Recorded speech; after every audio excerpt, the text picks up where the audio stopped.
Okay. Did you feel like it just ran out of time? If you had more time, do you think this would have had a different outcome? Yeah, I like the way that our players were playing tonight. We never gave up, even when there were some tough bounces that came our way. We killed off the penalties, we stuck with it, and the bench stayed believing the whole game. I was really proud of the guys. They could have been frustrated, they could have got down, but they didn't, and they stuck with it, and they tried their hearts out to the end. Are they a different team at home when they're on the road? We've asked you this a few times, I know, Brent. Yeah, no, we like playing in front of the Brant. I think the Brant gives us lots of energy here.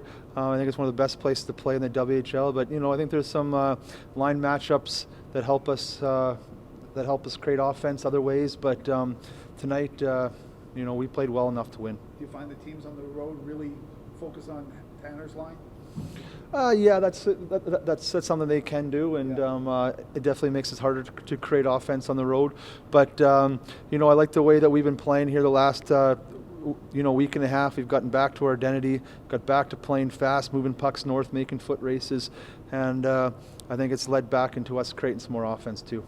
Was it maybe just a case of not capitalizing on a few chances tonight? Like, seemed that you outchanced them tonight? Well, I think it was 5 goals and 16 shots. In that second period, man, was it 19 shots or something? Yeah, I think we played really well. Like our goalie's been real good.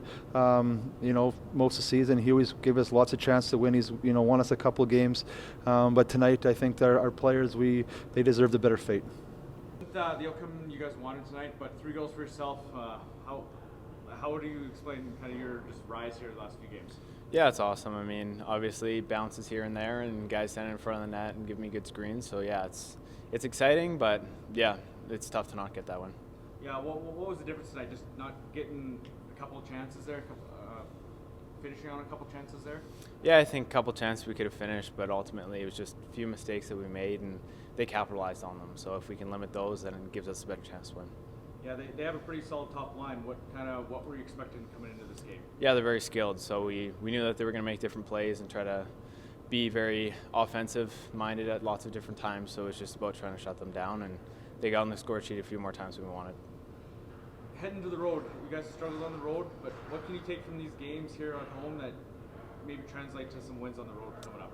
Yeah, it's just our ability to come back in games and ultimately not go away. I think that's big for us, and just sticking to our game as much as everybody says it, but going on the road and just not changing anything and making sure that we pull out a few and change the tides on that. How key is it not to look towards that Christmas break after the 3-3 this weekend? Yeah, I know we've had lots of conversations about it. Obviously, guys getting their flights and different stuff, but we've tried to maintain a level of sticking to our game plan and making sure that we're just thinking about being here and pulling out those wins, and then we can think about Christmas break after. How have you thought the first half of this season has gone for you and the team? Yeah, it's gone well. Obviously, we've had games that we wish we pulled out, but I think that our team's been very motivated throughout all of this and been able to find a level of perseverance through this, and I think it's going to be good for our second half.